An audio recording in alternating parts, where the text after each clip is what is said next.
série de mensagens e pregações que estamos fazendo na carta aos Filipenses.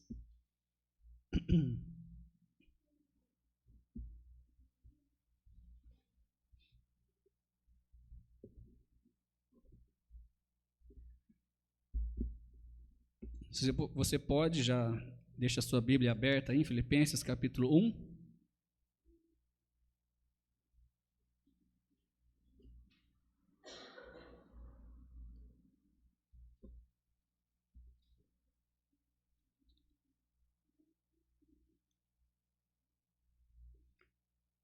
Bom, lembrando aí, o texto-chave da carta aos Filipenses é Filipenses 4, versículo 4, que diz: regozijai-vos sempre no Senhor. Outra vez digo, regozijai-vos.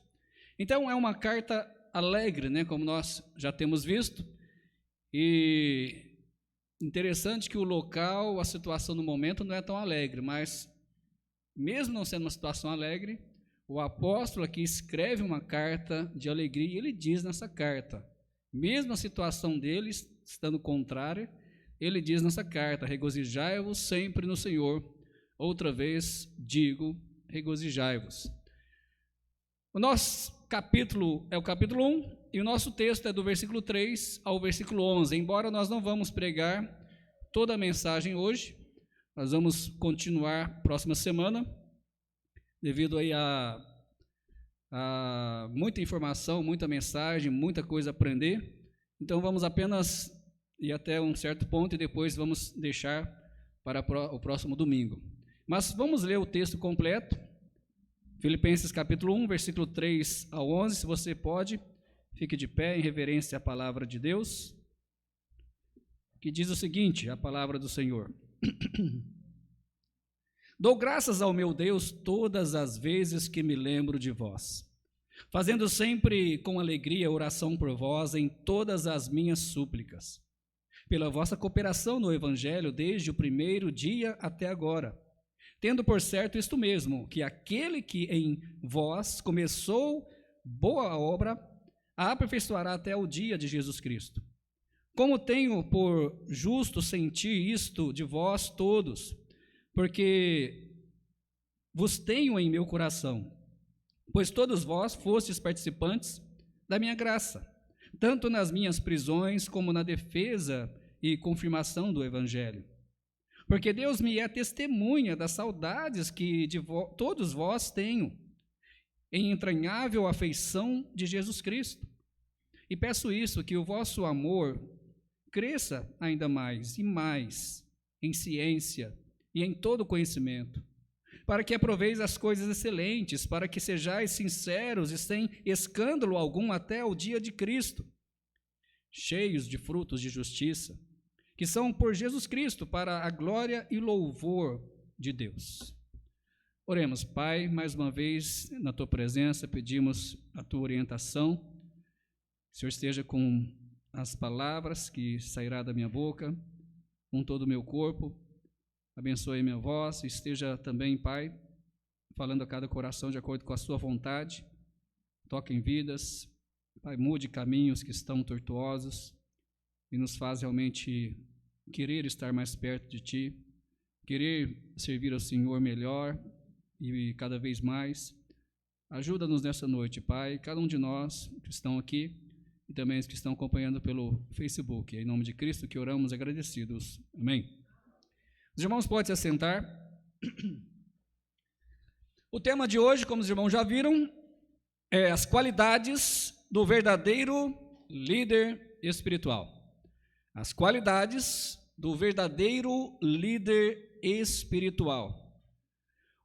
O mundo sempre teve grandes líderes espirituais. Eu digo grandes na questão de conhecimento e não de que foram bons, vamos dizer assim, né? Mas o mundo sempre teve grandes líderes espirituais, dos quais muitos destes líderes começaram e até mesmo fundaram algumas das religiões existentes. Mas como saber se estes grandes líderes da história eram verdadeiros líderes, ou seja, líderes de confiança, Líderes que realmente ensinaram a verdade? Será que é pela fama? Só porque são bem conhecidos? Só porque muitas pessoas os seguem? Isso os dá credibilidade?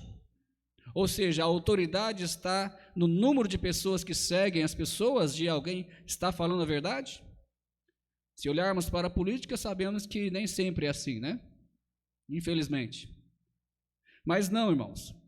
Mas pelas qualidades bíblicas nestes líderes. Pelas qualidades bíblicas nestes líderes. Hoje também nós temos muitos líderes que estão aí atuando em vários tipos de religiões e até mesmo várias denominações, igrejas evangélicas. E alguns desses, líderes têm alcançado certa atenção, notoriedade, fama, reconhecimento. São bem conhecidos.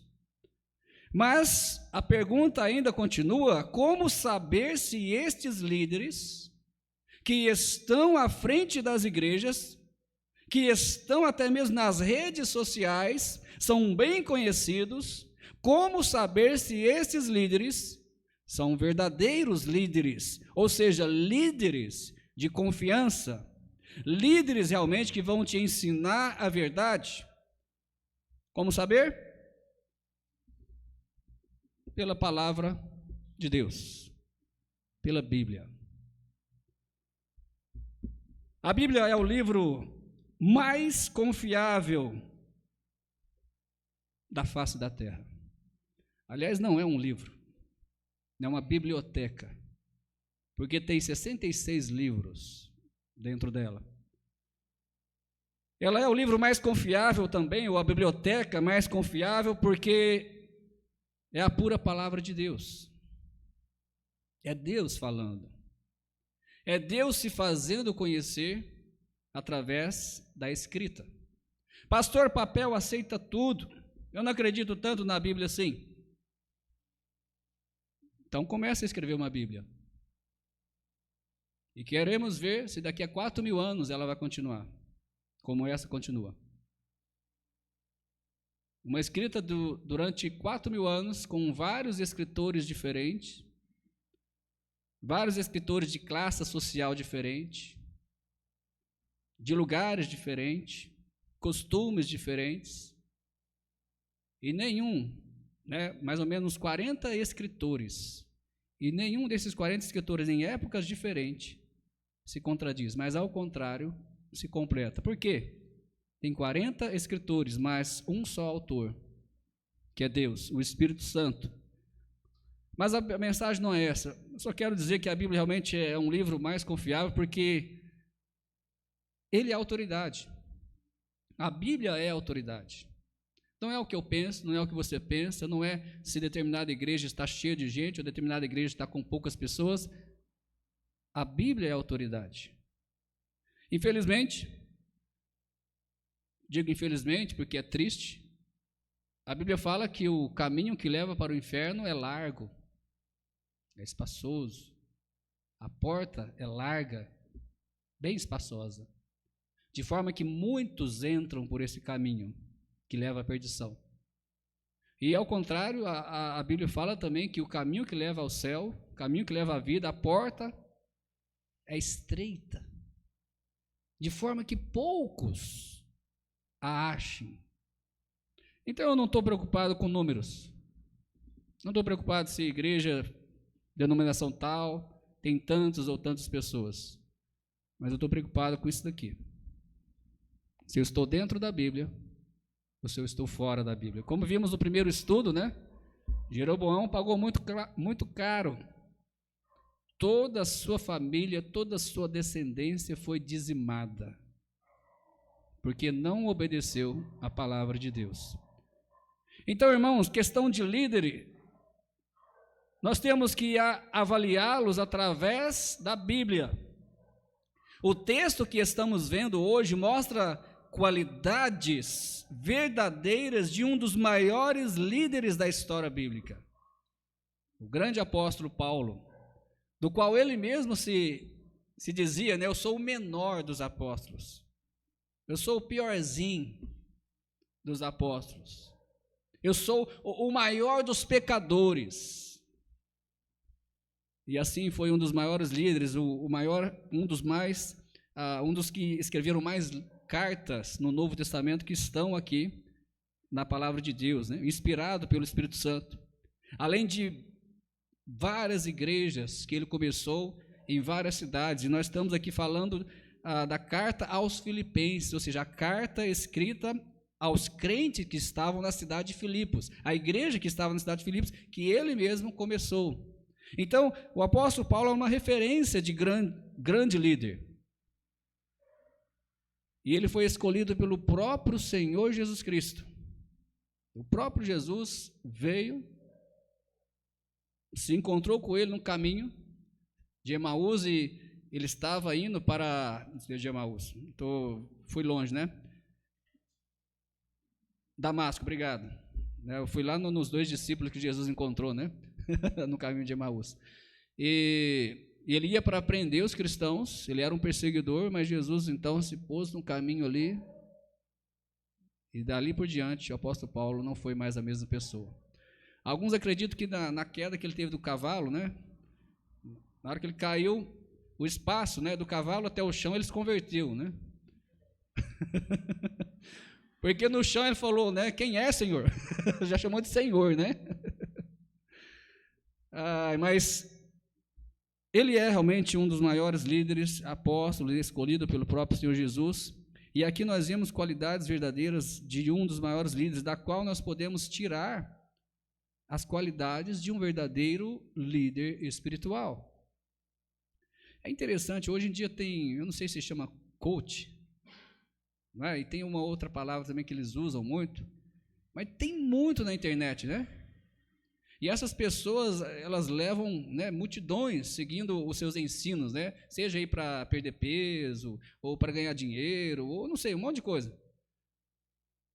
E alguns até se colocam como líder espiritual. Mas como avaliar? Como saber? Quem é que está falando a verdade? Como saber a quem seguir? Eu não digo aqui seguir homens, não é isso, mas pelo menos saber quem está falando a verdade. É através das qualidades bíblicas. É através da autoridade bíblica. Pastor, mas quais são essas qualidades? Então vamos lá ver, vamos ver apenas 3 hoje, ok? E a primeira qualidade de um verdadeiro líder espiritual é gratidão a Deus, baseado aí na vida do apóstolo Paulo e no que ele escreveu no versículo 3. A Bíblia nos diz, ele disse aí, né? Dou graças ao meu Deus todas as vezes que me lembro de vós. Aqui o apóstolo Paulo escrevendo aos Filipenses, nós vimos na semana passada a saudação dele, lembra, né? Graça a vós e paz da parte de Deus, nosso Pai, e da do Senhor Jesus Cristo, versículo 2. E agora ele diz, depois de saudar, olha, eu dou graças a Deus por vocês, todas as vezes que eu me lembro de vocês. Irmãos, o verdadeiro líder espiritual sempre tem um coração grato. Ele sempre é agradecido. E em se tratando do apóstolo Paulo, para quem conhece a história dele, sabe que não foi fácil. Ele não teve uma vida luxuosa, uma vida prazerosa, mas principalmente depois que converteu. Foi perseguido, foi apedrejado, arrastado para fora de uma cidade como morto, porque apedrejaram ele até ele perder a consciência e de repente morrer. Nem ele sabia se morreu ou não morreu, né? Ele conta isso em outra passagem. Mas é alguém que talvez tinha tudo para não ser grato, devido a tantas dificuldades, tanta perseguição, e do seu próprio povo, os judeus. Mas o verdadeiro líder, não importa os momentos, não importa se está bom, não importa se tem dinheiro, não importa se não tem dinheiro, não importa se tem saúde ou se não tem saúde. O verdadeiro líder espiritual, ele está grato em todos os momentos de sua vida. E é bom lembrar, irmãos, que nesse exato momento que o apóstolo Paulo está ali, né, talvez ditando as palavras, que nós vimos que de repente uma outra pessoa está escrevendo aí para ele, e ele está ali então ditando as palavras dessa carta, ele está preso. Ele está preso em Roma. E o pior, não é só estar preso, é você não saber o que vai acontecer com você. Ele estava ali, não sabia se ia ser solto, se ia ser morto, mas não estava desanimado, não estava triste, não estava reclamando, e ele está escrevendo essa carta aos crentes de Filipos com alegria e gratidão principalmente. Ele não escreve uma carta reclamando, como muitas vezes a gente vê, né? Algumas vezes acontece, né? De alguns missionários escrever umas cartas meio estranhas, né? Reclamando, pedindo oração porque não está fácil, sabe? Como se, né, fosse um peso servir a Deus. O apóstolo Paulo não está aqui dessa forma, ele não está descrevendo o seu sofrimento, irmãos. Ore por mim, não está sendo fácil aqui não, preso. A comida aqui é ruim. Manda uma comidinha para mim quando puder. Não, ele não está reclamando. Aliás, ele está dando graças a Deus. Dou graças a Deus por vós. Toda vez que eu lembro de vocês, eu dou graças a Deus. É uma carta alegre de gratidão que ele está escrevendo. E a gratidão de Paulo aqui, irmãos, especificamente, é pelo que Deus tem feito na vida dos irmãos de Filipenses, porque ele diz aí que dá graças a Deus quando lembra deles, ou seja, ele lembra do que Deus fez na vida deles, ele lembra das almas salvas ali em Filipos, ele lembra realmente como aqueles irmãos têm servido a Deus fielmente, e isso alegra o coração dele, embora ele mesmo não esteja numa situação fácil atualmente, mas ele agradece a Deus. Paulo é grato a Deus todas as vezes que se lembra deles, talvez pelo cuidado, né, que a igreja tinha até com ele, porque essa igreja amava muito ele, e ele também amava muito essa igreja, talvez pela cooperação deles no evangelho, como eu já disse, era uma igreja que trabalhava, que realmente se preocupava em tanto levar o evangelho, quanto também cooperar com outros que levavam o evangelho. Nesse exato momento também ele recebeu uma visita de Epafrodito, onde trouxe para ele algumas coisas, talvez até dinheiro, não sei, mas para ajudá-lo ali na prisão.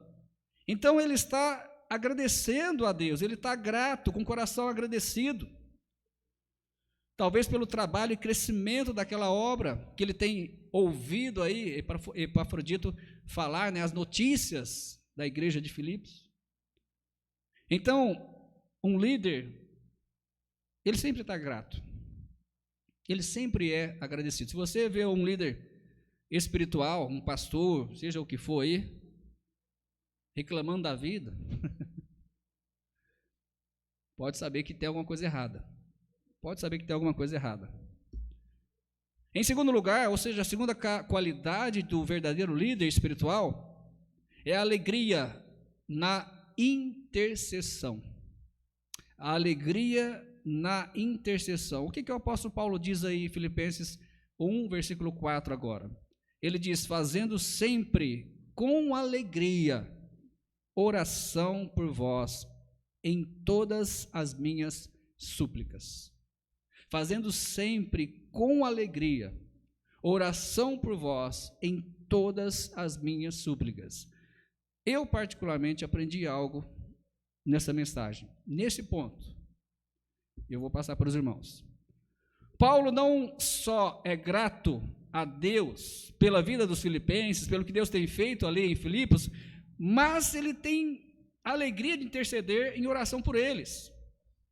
Ou seja, ele sente bem, ele sente prazer em orar e interceder por eles, mas além da gratidão de Paulo pelos filipenses, a natureza dessa intercessão aqui, que Paulo está intercedendo por eles, é uma oração petitória, ou seja, é uma oração realmente para clamar a Deus, para pedir a Deus pelos filipenses.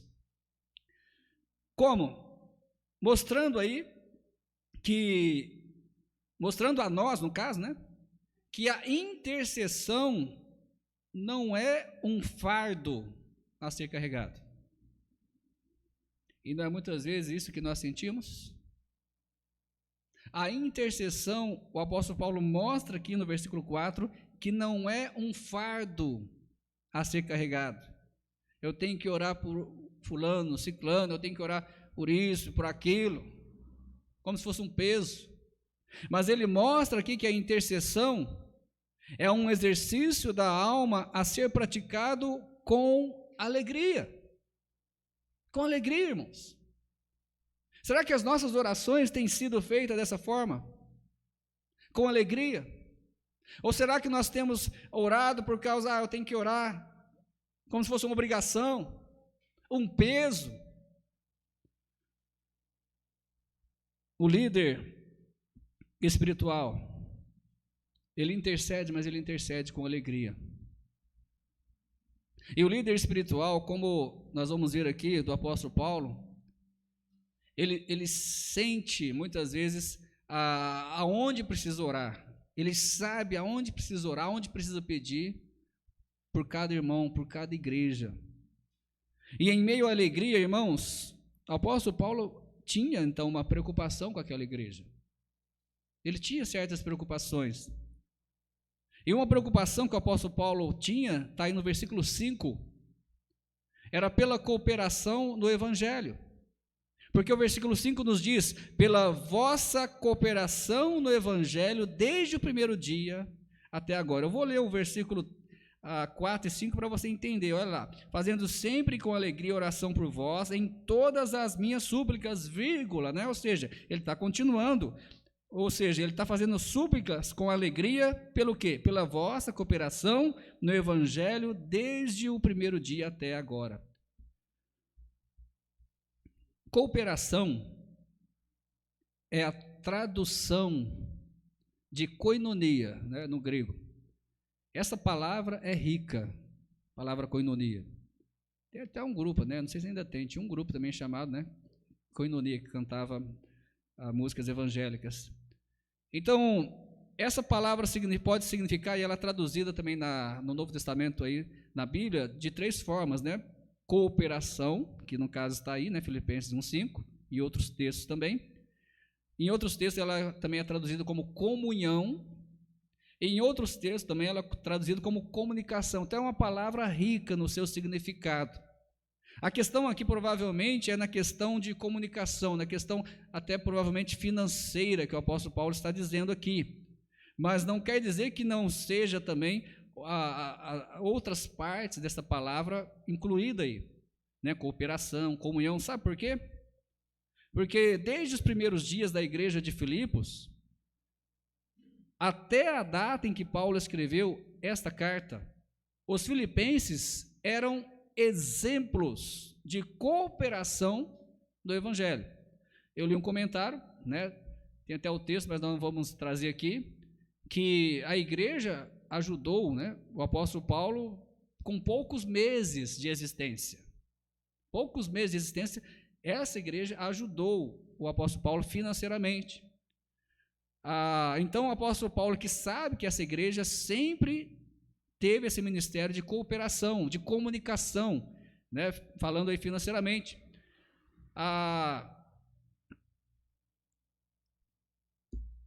Mas Paulo, então, ele teme que a unidade da igreja, principalmente em cooperação no evangelho, esteja então seriamente ameaçada.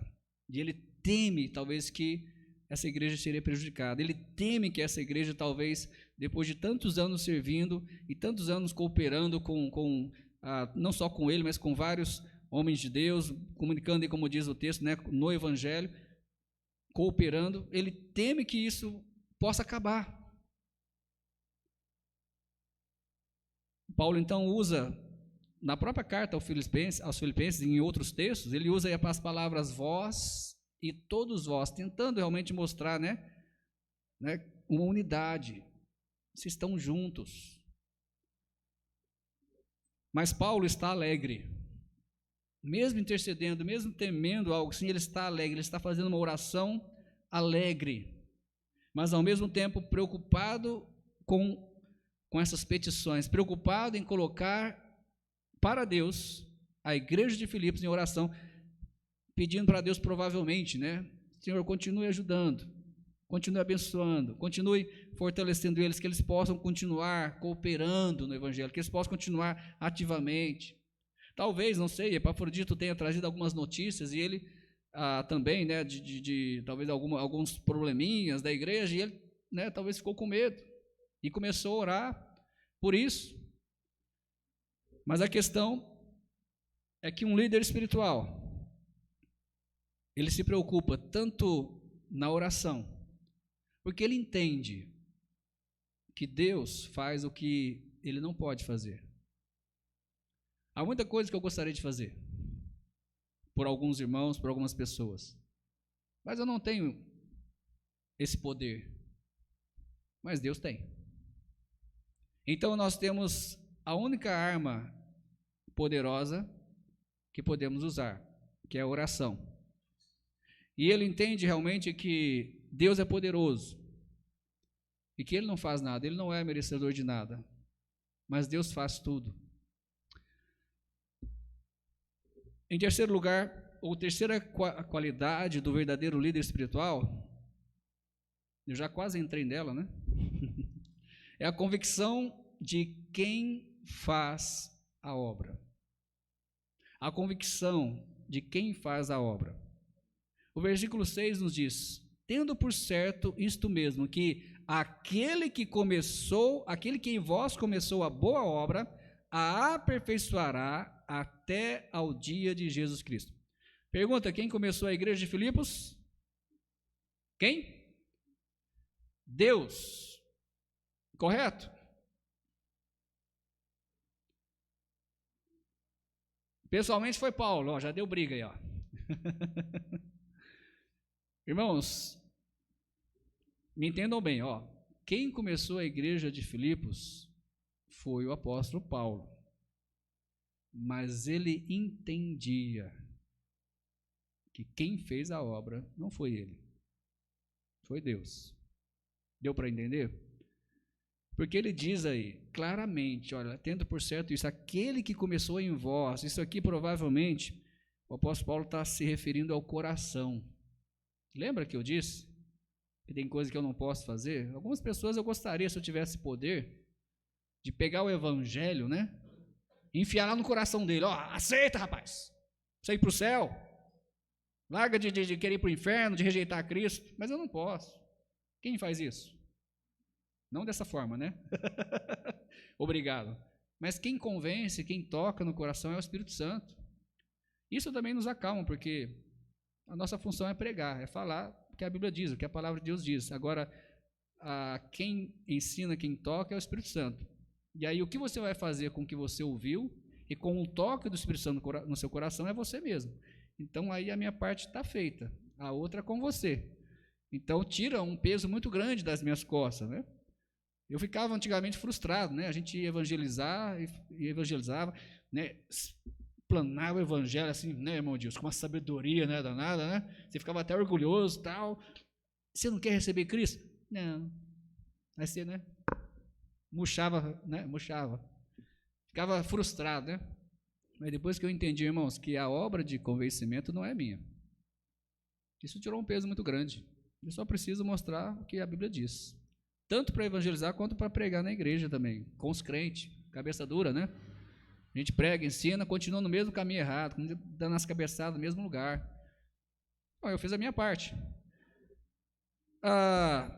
Um verdadeiro líder sempre reconhece, irmãos, quem faz a obra de Deus, do começo até o fim. Somos meros arautos. Somos apenas comunicadores. Não temos poder em nós mesmos, milagrosos, mas sim, o poder de Deus pode ser canalizado, né, através de nós para orar, para fazer algo que Deus queira. O mundo atual, irmãos, está cheio de líderes espirituais orgulhosos.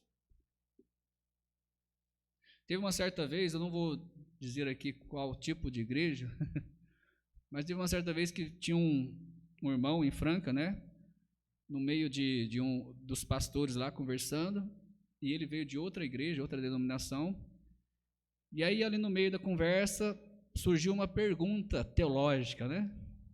E havia ali alguns pastores ali juntos, reunidos. Aí quando surgiu aquela pergunta ali, eu não sei nem se foi ele que fez essa pergunta, mas surgiu aquela pergunta, ele estava no meio, e aí um pastor falou assim, né? Esse quem sabe responder é o pastor fulano. Aí o outro, não, esse é o pastor fulano ali que sabe, né? E um jogando para o outro, né? Aí aquele rapaz olhou e falou o seguinte, né? Nossa, que diferença. Se fosse lá no meio, da onde eu vim, né? Eles iam brigar para quem queria dar a resposta. Existe, irmãos, líderes orgulhosos, que acham que sabe tudo, acham que é melhor que os outros, quer se aparecer, promovendo a si mesmos e querendo receber a glória que é só de Deus, a glória dos seus atos, né? Da mesma forma, o mundo atual também está cheio de igrejas da mesma forma, igrejas orgulhosas, igrejas que se consideram perfeitas, e esse é um erro da igreja lá de Apocalipse, dos nossos dias, não é verdade? De Laodiceia, né, se não me engano, se considerava perfeita, né? E Deus falou: vocês são miseráveis, vocês estão nus. Igrejas que se consideram melhores, perfeitas, e não dão a devida glória a Deus, não dão o devido reconhecimento a Cristo, que tudo é por Cristo, tudo é por Ele e para Ele. Muitos desses líderes estão na internet, né? Muitos desses líderes estão na televisão. Eu até nem escrevi aqui, eu pensei em escrever, não escrevi, mas vou falar. Se eu dizer o nome de uma igreja aqui, você vai lembrar do líder, e não de Cristo. Não é verdade?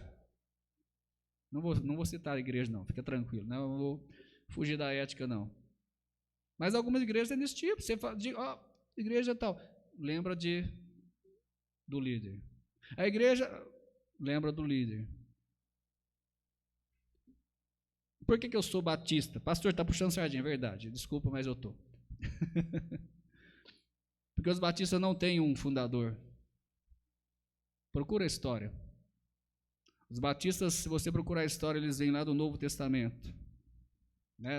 Através de cristãos que se reuniram em igrejas, como aqui, como Filipos, né? Cidades. Mas não vou dar aula de história da igreja, não, irmãos. Você percebe? O líder verdadeiro, ele tem convicção de quem faz a obra. Ele nunca vai aceitar a glória que ele sabe que é de Deus. Muitas vezes nós pregamos, muitas vezes nós tocamos algumas vidas e muitas vezes alguns irmãos até chegam a dizer: boa mensagem, pastor, foi uma bênção para mim. E eu já vi pastores dizer obrigado. Eu não digo obrigado para quem já elogiou minhas mensagens, porque não é minha. Eu digo glória a Deus, irmão. Se eu pude ser uma bênção, glória a Deus. Mas se eu digo obrigado, pelo menos eu tenho esse pensamento, eu estou recebendo a glória que não é minha. Não foi eu que preparei essa mensagem, é da Bíblia. Os versículos são da Bíblia. Eu só estou explicando o que está na Bíblia. Então não é nada de mim. E aí nós chegamos, então, irmãos, na primeira conclusão. A segunda conclusão vai ser na outra mensagem, ok? Temos muitos líderes, sim, espirituais no mundo. Muitas vezes há dúvida, né? Quem ouvir, quem é confiável. Quantos desses realmente são pautados nessas qualidades de um verdadeiro líder espiritual? Eu sei que tem outras qualidades, né? De um líder espiritual, um verdadeiro líder, mas nós estamos pautando aqui apenas por esse texto do apóstolo Paulo. E a semana que vem nós vamos ver mais coisa. Mas quantos líderes realmente são pautados de acordo com a palavra de Deus? Quantos líderes realmente são de confiança? Quantos líderes realmente vão te ensinar a verdade e não o que você quer ouvir? Algumas igrejas, alguns pastores gostam de pregar apenas só do amor de Cristo, do amor de Deus,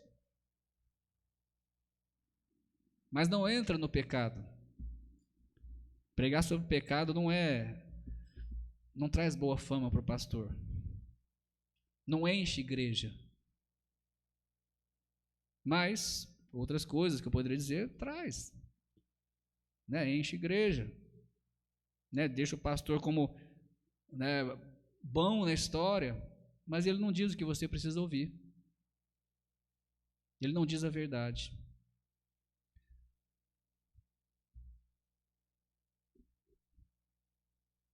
Siga líderes que são realmente gratos a Deus. Siga líderes que realmente têm alegria em interceder pela sua vida e não considera isso um peso. Siga líderes que têm a convicção de que eles não são nada, de que eles não fazem nada, mas é Deus. Eles têm a convicção de quem faz a obra, do início ao fim. Eles têm a convicção de que são meros objetos. Os irmãos lembram daquela mensagem que eu preguei da vara? A vara de Moisés, a vara de Arão, um mero objeto que Deus fez grandes milagres. A vara de Moisés, todos os milagres, todas as 10 pragas do Egito, estende a vara a Moisés. E aí fica até algo, né? Moisés falava a vara de Deus e Deus falava a sua vara, né? Então, assim, nós somos como a vara. Nas mãos de Deus, podemos fazer grandes coisas. Somos objeto. Não temos beleza, não temos